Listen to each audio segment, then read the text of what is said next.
Welcome! In front of me is LENOVO ThinkBook 14s, and in this video I will show you how to connect a Bluetooth device to this laptop.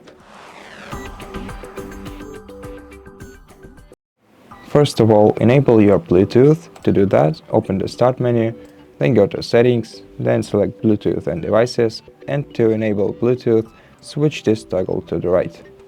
Now select Add Device, and before you add a device, make sure that your device is in pairing mode and it's discoverable. I can help you with that because each device has its own settings and its own way to do that. So once you do that, select Bluetooth. Now look for the device that you want to connect to, and once you see it on the list, click on it and it will be connected to your laptop. And basically that's it. Thank you for watching this video. If you liked it, consider subscribing to our channel, leave us a like and a comment below, and I'll see you in the next one.